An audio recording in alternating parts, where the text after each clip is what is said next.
Estás a punto de adentrarte en una de las obras cumbre de la literatura universal. No exagero, hay de obras a obras y esta es la obra. No es una novela ni un cuento, no es un drama ni una comedia, es un poema épico en prosa sin parangón alguno. Es Almas Muertas de Nikolai Gogol. Si quieres descubrir todo lo que se esconde detrás de las líneas de este poema, entonces has llegado al lugar adecuado. Soy un libroadicto más, y esta brichka veloz a bordo de la que viajas a través de YouTube es...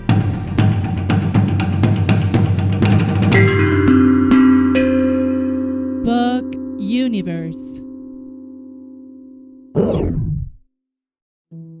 La trama. La trama en sí misma no resulta complicada en lo absoluto. Por el contrario, gira en torno a una idea bastante sencilla ante la que cualquier otro autor, carente del genio artístico de Gogol, hubiera conseguido extraer tan solo un breve relato de unas pocas páginas. Pavel Ivanovich Chichikov es un astuto estafador, un hombre ni muy flaco ni muy gordo, un hombre de medio pelo, que sin embargo ha sido dotado, no por la providencia, sino por el mismísimo demonio, de un talento especial para seducir, engañar y sacar provecho de los demás. Se dedica a ir por ahí en su brichka, con su jinete y su criado, adentrándose en las ciudades recónditas de las provincias de Rusia, en busca de terratenientes a los que pueda comprar campesinos muertos, pero que sin embargo no han sido reportados como tal en los censos respectivos, o sea, campesinos muertos que figuran aún como vivos en las actas del Estado. Las acciones del corpulento Chichikov serán descubiertas tras una serie de descuidos que cometerá, desatando así un escándalo y una serie de rumores absurdos sobre él, orillándolo finalmente a huir de la aldea en la que tan a sus anchas se encontraba. La obra maestra. ¿Cómo se las arregló Gogol para, de una premisa tan sencilla en apariencia, extraer una de las obras cumbre de la literatura rusa? Pues quizás ni él mismo lo supo, por lo que sus intentos de escribir una segunda parte fueron por demás infructuosos. El mismo Gogol catalogó su obra no como un relato o una novela, sino como un poema. En su opinión, la definición de novela no encajaba con la composición de Almas Muertas, donde, además de los personajes y situaciones principales, secundarios y terciarios, participan un sinnúmero de otros personajes y acciones que resultan efímeros, hipotéticos y volátiles y que no constituyen un peso real para la historia en sí misma. Estos personajes y acciones surgen de una pequeña partícula que va creciendo y tomando forma hasta volverse de una nitidez apabullante para, de nuevo, encogerse y disolverse en el fascinante universo gogoliano. Son estos pequeños cuadros a base de digresiones los que, insertados en el ADN mismo de la obra, la vuelven única e insuperable en su estilo. El mismo título puede interpretarse en dos planos distintos y ya en su momento le atrajo a su autor severas críticas por parte de la censura. El primero de esos planos es el de la compra de Chichikov. En la Rusia zarista, los siervos que poseía un terrateniente eran designados como almas. Así, si alguien poseía 30 siervos, se decía que tenía 30 almas. Chichikov compra pues siervos muertos, almas muertas. Los censores se oponían al título porque decían que el alma era inmortal y por lo tanto no podía morir. Cuando se les explicó de qué iba en realidad la cosa, se opusieron de todos modos, pues dijeron que Gogol estaba en contra del derecho de posesión de servidumbre. La segunda luz bajo la que puede contemplarse el título atañe a los personajes que intervienen en el poema. En todos ellos reina la vulgaridad, la banalidad, lo ordinario, lo trivial, el mal gusto y lo obsceno. Hay una palabra rusa que engloba todos estos comportamientos y más: Poshlost. En el poema en concreto, El Poshlost ha consumido a los personajes por completo, se ha apropiado de ellos dejando intactas únicamente sus formas exteriores. En una palabra, el Poshlost ha aniquilado el espíritu de los personajes, convirtiéndolos en unos vulgares y despreciables autómatas cuyas almas están muertas. En Almas Muertas reina la ambigüedad. Así, tanto el héroe Chichikov como muchos otros de los personajes y locaciones existen en una bruma grisácea alejada de los blancos y negros e inclinada más a la mediocridad y a lo ordinario. Nos dice que Chichikov es un señor no muy guapo, pero sin mala pinta, ni demasiado gordo ni demasiado flaco, ni muy viejo ni muy joven. Encontraremos también habitaciones que son como todas las de su estilo.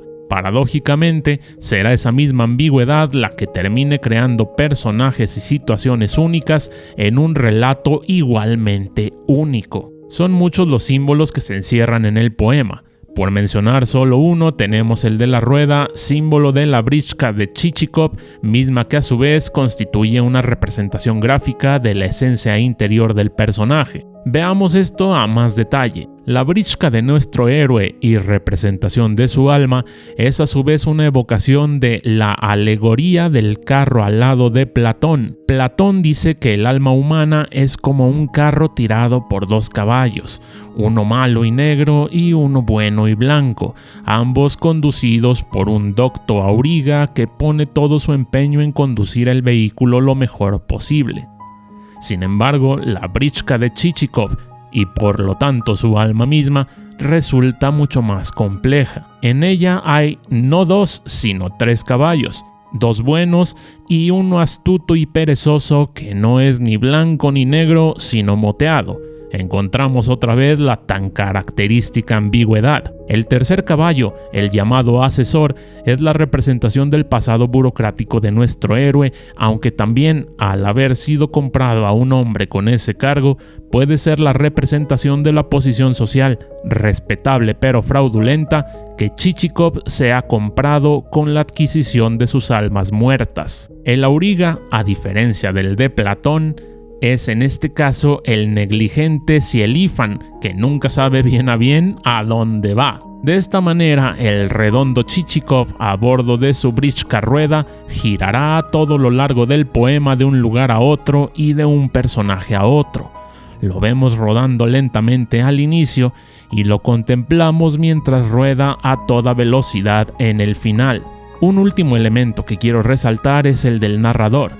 En lo particular me ha recordado bastante al narrador de El Quijote, aunque a la 10ª potencia. Es quizás el único personaje del poema con un alma viva, pues no duda en exponer sus puntos de vista y en elucubrar acerca del proceso de creación literaria. Asimismo, parece omnisciente y omnipresente en ciertas cosas, pero algunas otras escapan a su completo control, como el gesto de algún personaje que no puede describir porque dicho personaje se mueve muy rápido, o cuando expone sus razones para no dar los nombres de ciertas dos damas, pero cuando éstas empiezan a hablar se llaman por su nombre y patronímico sin tapujo alguno, escapando así al control del narrador creador, que se convierte en un mero descriptor espectador. Y es que no puede ser de otra forma, pues todos en el poema, pese a poseer almas muertas, gozan de una vitalidad y autonomía propias. La composición de una segunda parte de Almas Muertas sería algo que atormentaría a Gogol hasta el último de sus días. Tras la muerte de su maestro Pushkin, perdió toda dirección y entró en una etapa de aridez creativa y conflictos religiosos personales. Se dice que escribió y terminó 2 veces la segunda parte, y ambas veces terminó arrojándola al fuego, como hiciera al inicio de su carrera con otra de sus obras. La rueda de Chichikov alcanzó a nuestro escritor al inicio y al final. Sobrevivieron únicamente los esbozos generales y sin pulir de ambas versiones. Atormentado por inquietudes religiosas, quiso redimir la vileza de sus personajes en la segunda parte, incluyendo en ella personajes virtuosos e intachables que sin embargo resultaron falsos y artificiales comparados con los de la primera parte. La ambigüedad tan característica de la primera parte también se haría presente al final de la vida de Gogol. Su guía espiritual, el padre Konstantinovsky, lo había instado a adjudicar de su vocación literaria por considerarla cosa diabólica. En el cuadro de Gogol entregando su segunda parte a las llamas, podemos ver el triunfo de Konstantinovsky. O podemos ver el triunfo de Gogol, el artista, negándose a legar al mundo una continuación de su obra, ni buena ni mala, pero alejada de sus genuinas pretensiones estéticas y del auténtico arte que desborda las páginas de la primera parte de Almas Muertas. Si este video te gustó, dale like y percute la campanita para que no te pierdas de todo lo que se esconde detrás de las líneas de tus libros favoritos. Ayúdame con tu suscripción a mantener vivo este canal. Subscribe now. Sígueme también en Instagram y Facebook. Yo soy un libroadicto más como tú.